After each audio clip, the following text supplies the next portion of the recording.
우선 1절부터 8절까지가 하나의 어떤 대목이라고 볼 수 있습니다. 1절부터 8절까지 사이에서 보면 그 1절에 보면 어떤 말씀이냐면 너희 의를 따르는 자들아 너희 주를 찾는 자들아 내게 귀를 기울이라 이렇게 돼 있어요. 또 4절 말씀에 보면은 내 백성아 내게 귀를 기울이라 내 민족이여 내게 귀를 기울이라.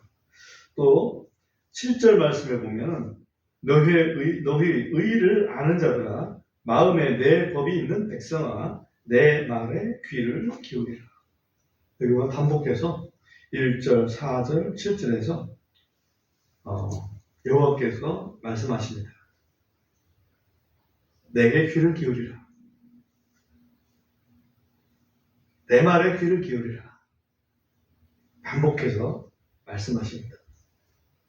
근데 그 대상이 뭐냐면 의를 따르는 자들, 주를 찾는 자들, 내 백성, 내 민족, 의를 아는 자들, 마음에 내 법이 있는 백성, 이런 공통점이 있습니다. 의를 아는 자들, 의로운 백성이라는 얘기죠. 의로운 백성, 하나님의 백성이 아니면 누가 의로운 백성이겠습니까? 의로운 백성이라는 뜻은 어떤 의미가 있습니까? 우리가 성경에서 하나님을 믿는 백성, 하나님의 약속을 믿는 백성, 그 백성을 하나님께서는 의롭다라고 말씀하고 있습니다. 그러므로 지금 여기에 있는 내 백성, 내 민족, 이 말씀은 그 하나님을 믿는 백성, 하나님을 믿는 민족을 이야기합니다. 구약시대에 어느 민족이 하나님을 믿는 민족입니까? 그렇습니다. 이스라엘 민족이 그들입니다. 하나님께서 아브라함을 택하시고 아브라함에게 약속을 주십니다. 아브라함은 그 약속을 받을 때 보이지 않는 약속이었습니다. 현실적으로 이루어질 가능성이 객관적으로는 없는 그런 약속이었습니다. 그렇지만 아브라함은 하나님을 믿었습니다. 그랬더니 하나님께서는 그 믿음을 의로 여기셨다. 이렇게 말씀하고 있습니다. 아브라함의 후손이 하나님의 백성들입니다. 근데 지금 그 백성들이 지금 위로가 필요한 상태입니다. 왜? 이사야 시대에는 북왕국 이스라엘만 망했지만 이사야가 예언한 이후에 100년쯤 후에는 남왕국 유대도 바벨론의 포로로 잡혀갈 신세이기 때문에 그렇습니다. 포로로 잡혀가 있는 유대인들, 그 이스라엘 백성들을 향한 하나님의 위로를 여기서 미리 말씀하고 있는 것입니다. 한번 보겠습니다. 1절을 한번 보면 너의 의를 따르는 자들아 너의 주를 찾는 자들아 내게 귀를 기울이라. 너희가 쪼개어져 나온 그 반석과 너희가 파헤쳐져 나온 구덩이의 구멍을 보라. 이스라엘 백성이 큰 반석으로부터 쪼개어져 나와서 새로운 민족이 되었다 하는 것을 여기서 의미하고 있습니다. 또 하나는 큰 구덩이에 빠져 있는 것을 건짐받아서 그 작은 구멍통에서 건짐받아서 이제 이스라엘 민족이 되었다 하는 말씀을 여기서 의미하고 있습니다. 그 대표적인 인물이 아브라함과 사라인데 2절 보시면 너희 조상 아브라함과 너희를 낳은 사라를 보라. 이는 내가 그를 홀로 불러 그에게 복을 주고 그를 크게 하였기 때문이라. 아브라함과 사라를 보십시오. 아브라함은 마치 쪼개어져 나온 어떤 반석에서 쪼개어져 나온 반석의 조각 정도 되고 사라는 마치 큰 구덩이에서 겨우 건짐받은 그런 사람과 같은 그런 모습을 여기서 비교적으로 이렇게 또 비유적으로 말씀을 하고 있습니다. 그럼 아브라함은 어떤 데서 쪼개어져 나왔을까라고 생각을 해보면 아브라함은 그 위의 조상이 갈대아 우르에 있었는데 갈대아 우르에서 우상 숭배를 하고 있던 사람들입니다.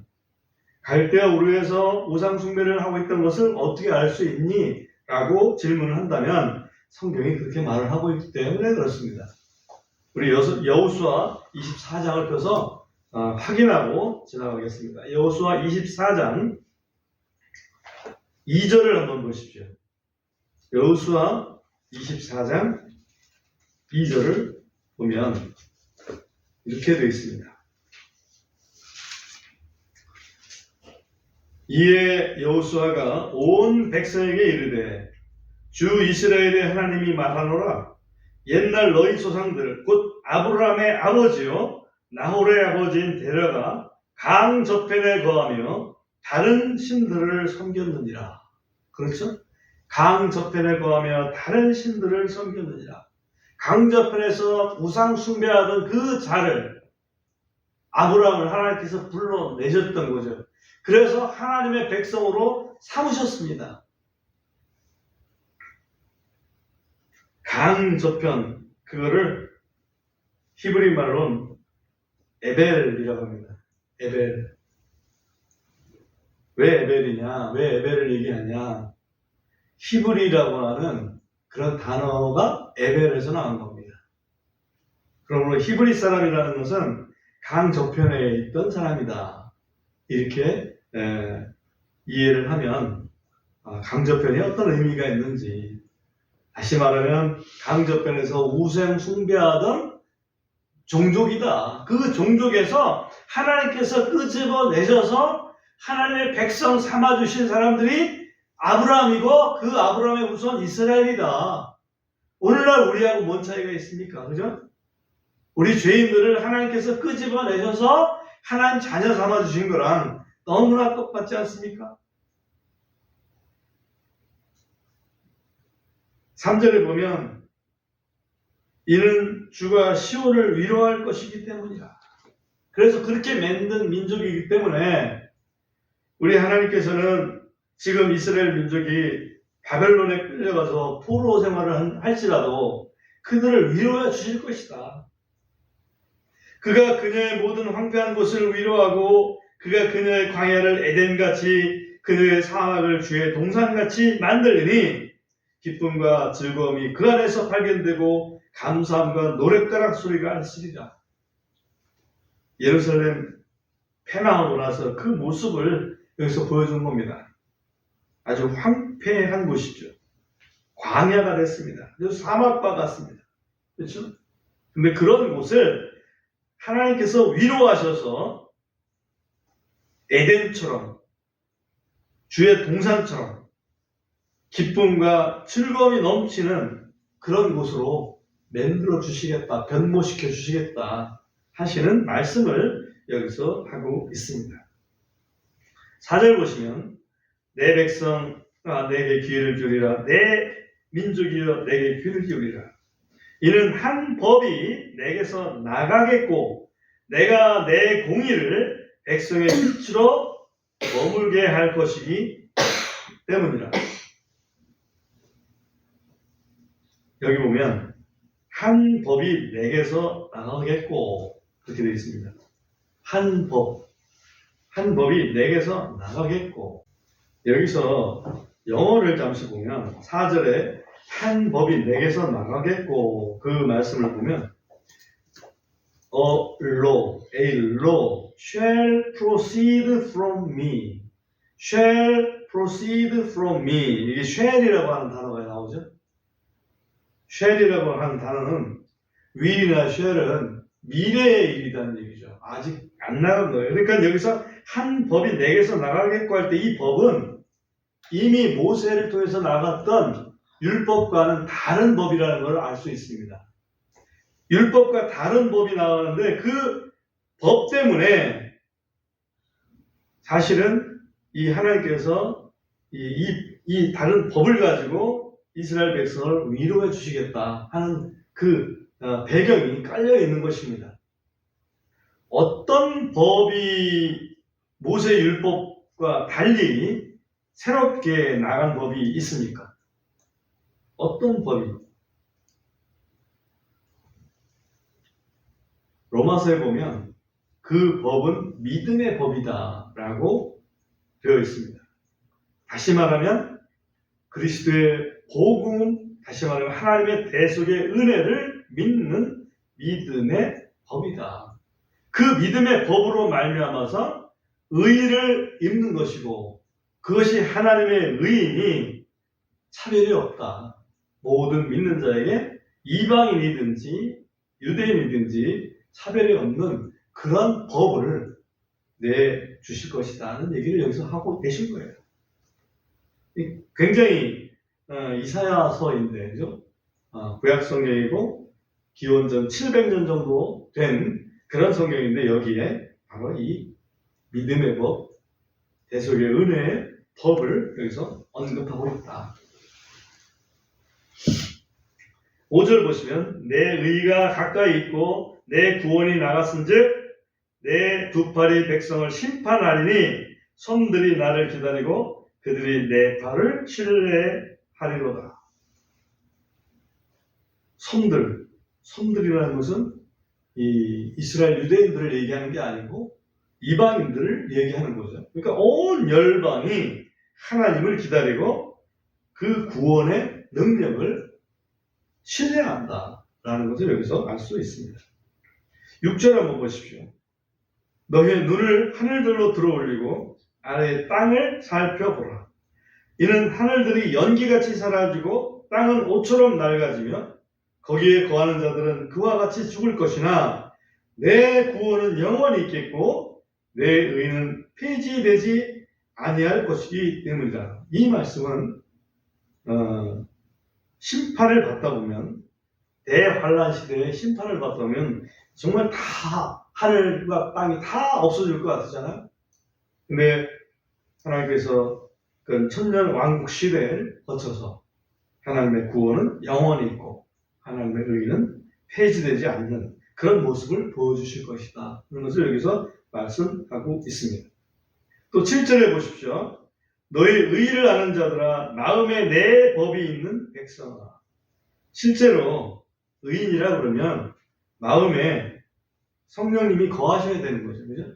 내 법이라는 것은 마음에 있는 법은 성령님입니다. 누가 성령님을 받을 수 있습니까? 예수 믿고 회개한 심령에 그리스도께서 성령님을 보내주십니다. 그런 사람이 마음에 내 법이 있는 백성이라고 할 수가 있습니다. 내 말에 귀를 기울이라. 너희는 사람들의 비방을 두려워하지 말고 그들의 욕설들을 무수하지 말라. 이는 좀이 그들을 의복처럼 먹어치우고 벌레가 그들을 양털같이 먹을 것이나 내 의는 영원히 있겠고 내 구원은 대대로 있을 것이기 때문이다. 예수 믿는 사람들이 예수 믿는다고 구박하고 욕하고 그런다고 해서 그거 두려워하지도 무서워하지도 말아라. 왜냐하면 하나님께서 구원하신 것은 하나님께서 끝까지 지켜주신다. 그죠? 네, 이거를 여기서 말씀하고 있습니다. 이것이 시온의 위로 속에 들어있다는 것이 너무나 놀라운 사실입니다. 그 다음에 9절에 보면 예언자가 아마 이사야 예언자가 기도하는 내용인 것 같아요. 이스라엘을 대표해서 오 주의 팔이여 깨어나소서, 힘을 입으소서, 깨어나소서, 옛날과 같이 옛 세대들의 때와 같이 깨어나소서. 라합을 자르시고 그 용을 상하게 하시니가 주가 아니시니까 큰 기품에 물들인 바다의 깊은 곳들을 마르게 하시고 바다의 깊은 곳을 길로 만들어 속량받은 자들이 건너게 하시니가 주가 아니시니까 라고 간구를 드립니다. 여기 이제 그 간구 내용은 우리가 알겠고 여기 이제 조금 주의해 볼 만한 게 라합을 자른다는 것은 커팅하는 걸 얘기하는 거예요. 이 라합. 그래서 라합은 기생 라합을 얘기하는 게 아니고 다른 데 보면 어떤 악어 같은 큰 어떤 짐승을 얘기하는데 결국은 마귀의 세력을 얘기하는 거죠. 악을 자르시고 용을 상하게 하신다. 응? 마귀의 세력을 물리치시는 하나님 아니십니까? 11절 보면 그러므로 주께 구속받은 자들이 돌아와 노래하며 시온으로 오리니 영존하는 기쁨이 그들의 머리 위에 있을 것이요 그들의 즐거움과 기쁨을 얻으리니 슬픔과 애곡은 사라지리이다. 하나님 구원하시면 당연히 슬픔과 애곡, 슬픔과 탄식은 사라지고 즐거움과 기쁨을 얻게 됩니다. 12절 그 기도에 대해서 바로 하나님께서 응답하십니다. 나는 너희를 위로하느니라. 그렇죠? 오늘 위로하시는 하나님의 제목을 정했지 않습니까? 네가 누구이기에 죽을 사람을 두려워하고 풀같이 될 사람의 아들을 두려워하며 내가 하나님인데 내 백성인 너희가 왜 사람을 두려워하냐 하는 말씀이죠. 13절 하늘들을 펴고 땅에 기초들을 놓은 주 곧 너를 만든 이를 어찌 잊어버리고 또 억압하는 자가 마치 멸할 준비가 된 것 같이 그의 경로 때문에 날마다 계속해서 두려워하느냐. 그 억압하는 자의 경로가 어디 있느냐. 사실은 그 이스라엘 백성이 포로로 잡혀가가지고 거기에서 고난당할 때 이런 심정이었습니다. 내가 곧 죽겠구나. 이들 때문에 우리가 멸망하겠구나. 근데 하나님께서 구원의 팔을 딱 들으시고 하시는 말씀이 야, 너희 억압하던 자들 어디 갔어? 한마디로 이렇게 말씀하시는 거죠. 14절 잡혀 끌려간 포로가 풀려나도록 서두르니 그가 구덩이 속에서 죽지도 아니하고 그의 빵이 부족하지도 아니하리라. 오직 나는 파도가 울부짖는 바다를 갈랐던 주 내 하나님이니 만군의 주가 그의 이름이니라. 내가 누구요? 만군의 여호와다 이거지. 지난번에 만군의 여호와 그 히브리 전문 용어로 뭐라고 하는지 기억하시나요? 여호와 쯔바오트, 그죠? 여호와 쯔바오트 이게 이제 만군의 여호와다. 쯔바는 그냥 군대를 얘기하는데 쯔바오트 하면 군대들이거든. 큰 하나님이 다스리신 하나님이 거느리시는 천군들을 얘기합니다. 그래서 하나님은 그 천군을 가지고 계신 전능하신 분이기 때문에 그분이 원하시면 언제든지 무엇이든지 하실 수 있는 분이 바로 이 만군의 주라는 의미입니다. 16절 내가 내 말들을 내 입에 두고 내 손 그늘로 너를 덮었나니 그것은 내가 하늘들을 심고 땅에 기초들을 놓고 시온에게 이르기를 너는 내 백성이라 하려 하면 그렇죠. 그러니까 너희가 나한테 기도를 하는데 나는 항상 그런 만군의 여호와야 라고 이렇게 말씀하시는 거예요. 문제는 뭐냐? 문제는 17절부터입니다. 깰지어다 일어날지어다 주의 손에서 그분의 경로의 잔을 마신 오 예루살렘아 내가 떨게 하는 자의 잔의 찌꺼기를 마셨으며 그것들을 완전히 짜내어 마셨도다. 그러니까 누가 정신 차려야 되냐면 나보고 야 하나님 좀 제발 좀 구원의 능력을 베풀어 주십시오 이렇게 할 게 아니고 실제는 너희가 지금 정신 차려야 된다. 왜? 너희가 지금 하나님의 경로의 잔을 마신 상태 아니냐? 왜 마셨어? 뭔가 잘못했기 때문에 그런 거 아니야?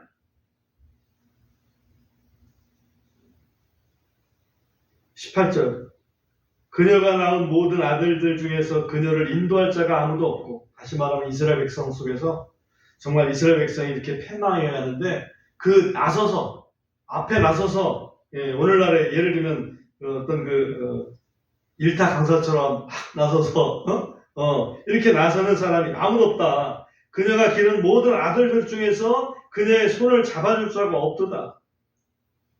아무도 한마디로 중보자가 없다 하는 얘기죠. 이 두 가지 일이 내게 임하였으니 누가 너를 위하여 슬퍼하겠느냐?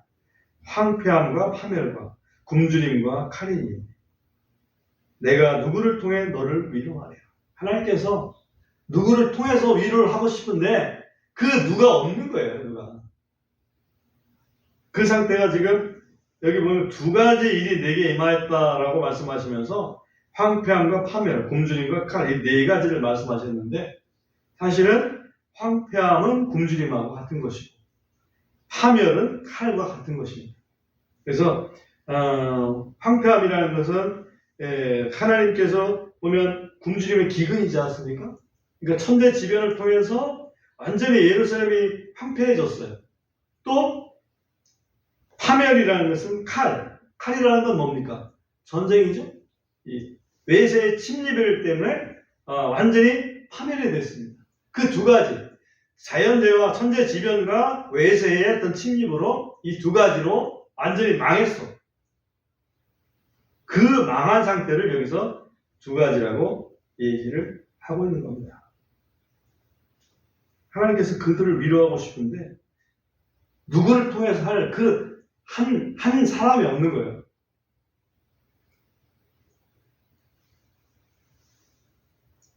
20절 내 아들들이 기진하고 그들이 그물에 걸린 들소처럼 모든 길머리에 누웠으니 그들에게 주의 경로와 네 하나님의 책망이 가득하도다. 21절 그러므로 너 고난받는 자여 또 포도음료가 아닌 다른 것에 취한 자여 이제 이것을 들으라. 내 주 곧 자신의 백성의 사정을 변호하는 주 내 하나님이 이같이 말하노니 보라 내가 떨게 하는 자는 곧 내 경로의 자는 찌꺼기를 내 손에서 거두어 내가 다시는 그것을 마시지 않게 하리라. 아무도 사용할 만한 중보자가 없어요. 그러니까 어떻게 내가 그 경로의 자를 내가 거두어서 그 진노를 너희한테서 다시 거두어서 너희가 진노 벗어나게 그렇게 하는 수밖에 없다. 그걸 말씀하시는 거예요. 대신 23절에 보면 그러나 내가 그 잔을 너를 괴롭히는 자들의 손에 두리라. 그 얘기는 너를 그동안 괴롭혔던 아시리아라든지 바벨론이라든지 그들에게 그 진노의 잔을 두겠다. 그들이 진노당하도록 하겠다. 그들은 이전에 네 혼에게 이르기를 우리가 넘어가도록 엎드리려 하던 자들로서 너는 내 몸을 땅바닥같이 그리고 길거리같이 눕혀 그들로 하여금 밟고 넘어가게 하였느냐. 이게 삼국지에만 나오는 게 아니고 이스라엘 백성이 고난당할 때 그 열방들이 이스라엘 백성을 엎드려 놓고서 그 위에 지근지근 밟고 다녔다 하는 그런 모습을 여기서 추정을 해볼 수가 있습니다. 그러니까 하나님께서 이스라엘 백성을 건져내시는데 이스라엘 백성 중에 누군가 똑똑한 사람이 있어서가 아니라 이제는 하나님께서 스스로 그렇게 해주시겠다. 그 말씀을 지금 하시는 거예요. 근데 그 스스로 하는 게 결국 누구를 시켜서 하는 거예요? 하나님의 아들. 사실 하나님 자신이시지만 인간으로 오실 메시아 그분을 통해서 그 일을 하게 하시는 거죠. 52장 13절 한번 보세요.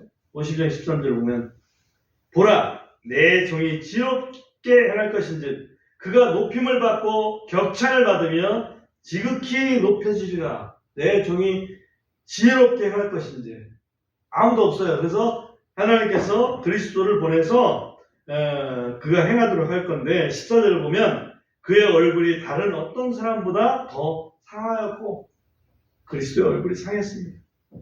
사람들이 상하게 했죠. 그의 모습이 사람들의 아들들보다 더 상하였으므로 많은 사람들이 너를 보고 놀랐느니라. 하나님의 아들이 높아진 게 그냥 높아진 게 아니고 완전히 이 백성을 위해서 상함받았기 때문에 하나님께서 높여주신 거예요. 그죠?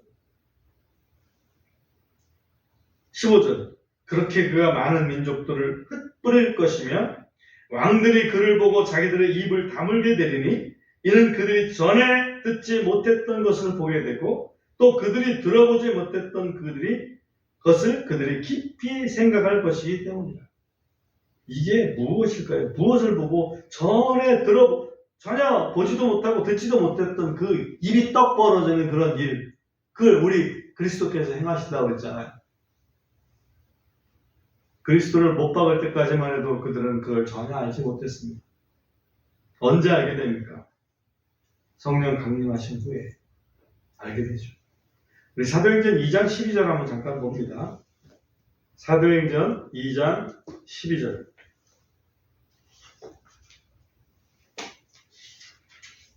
거기 보면 그들이 모두 심히 놀라 의심하여 서로 이르되 이것이 무엇을 뜻하는가 하더라. 심히 놀라죠. 그 다음에 사도행전 10장 45절 또 가봅니다. 사도행전 10장 45절도 가보면 할례에 속한 믿은 자들 곧 베드로와 함께 온 많은 자들이 심히 놀랐으니 이는 이방인들 위에도 성령님의 선물이 부어졌기 때문이더라. 전혀 이방인들이 하나님의 뭔가 그 특별한 성령님의 은혜를 받을 거라는 것은 생각지도 못했어요. 그 놀라운 일들을 보게 될 것이다. 그 얘기를 지금 이사야서 52장 끝에서 말씀하고 있습니다. 누구 때문에? 그리스도 때문에 그렇게 될 것이다. 이런 복음을 전할 소식을 52장 7절에 보면 좋은 소식이라고 표현하고 있습니다. 좋은 소식을 가져오고 화평을 선포하며 복된 좋은 소식을 가져오고 구원을 선포하며 시온에 이르기를 네 하나님께서 통치하신다는 자의 두 발이 산들 위에서 얼마나 아름다운가. 이 말씀은 사도 바울이 복음 전하는 자들을 지칭해서 인용한 말씀이죠. 보내심을 받은 자들이 없으면 어떻게 듣겠는가? 그 말씀에서 인용한 구절이 바로 이 구절입니다. 복음을 전하는 자들의 발이 얼마나 아름다운가.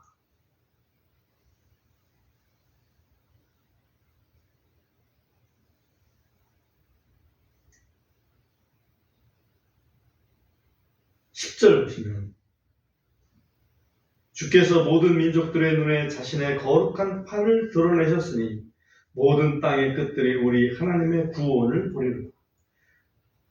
모든 땅의 끝들이, 그렇죠? 대한민국까지. 대한민국은 이스라엘에서 보면 정말 땅 끝입니다. 그 땅 끝에 있는 사람들마저 우리 하나님의 구원을 보리로다. 누구 때문에? 그리스도 때문에. 그리고 한 가지만 더 살펴본다면 52장 5절을 한번 보십시오. 5절 보면 그러므로 이제 주가 말하노라 내 백성이 아무것도 받지 않고 잡혀갔으니 여기에 내가 가진 것이 무엇이냐. 주가 말하노니 내 백성을 다스리는 그들이 내 백성으로 하여금 울부짖게 하며 날마다 내 이름이 계속해서 모독을 당하는도다. 그러므로 내 백성은 내 이름을 알게 되리라. 그러므로 그들이 그날에는 말하는 자가 나인 줄 알리라. 보라 그것이 곧 나이니라. 라고 이렇게 말씀을 하십니다. 아무것도 받지 않고 잡혀갔으니 아무것도 이스라엘 백성이 뭔가 받고서 포로로 잡혀간 게 아니고 아무것도 받지 않고 잡혀갔으니 다시 올 때도 아무것도 돈을 내지 않고 구속을 해주겠다. 이게 52장 그 3절에 한번 잠깐 보면요. 이는 주께서 이같이 말씀하시기를 너희가 너희 자신을 값없이 팔았으므로 너희는 돈을 내지 않고 구속을 받으리라 하시기 때문이라. 네? 돈을 내지 않고 하는 걸 뭐라고 그러니까? 공짜로 한다 그러죠? 공짜를 성경적인 용어로 하면 뭡니까? 은혜죠. 그렇습니다. 은혜로 내가 널 위로해 줄 것이고 은혜로 널 구원해 줄 것이다. 대신 누가 그 고생을 합니까? 그 값을 지불합니까? 예수 그리스도께서 그 값을 지불하십니다. 이게 이사야서 51장 52장에 이렇게 그 복음이 그대로 들어있다는 거죠. 여호와는 위로하시는 하나님이십니다. 위로자를 개역 한글에서는 보혜사라는 말 썼죠. 우리 근본역에서는 위로자라고 이렇게 번역을 하고 있습니다.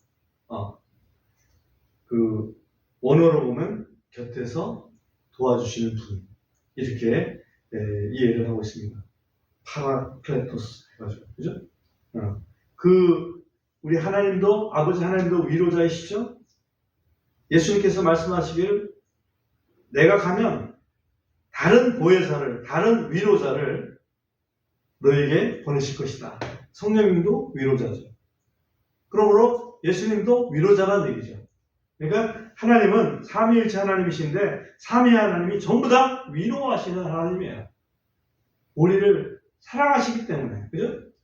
우리의 조건은 뭐예요? 하나님을 믿는 사람들이라는 얘기지.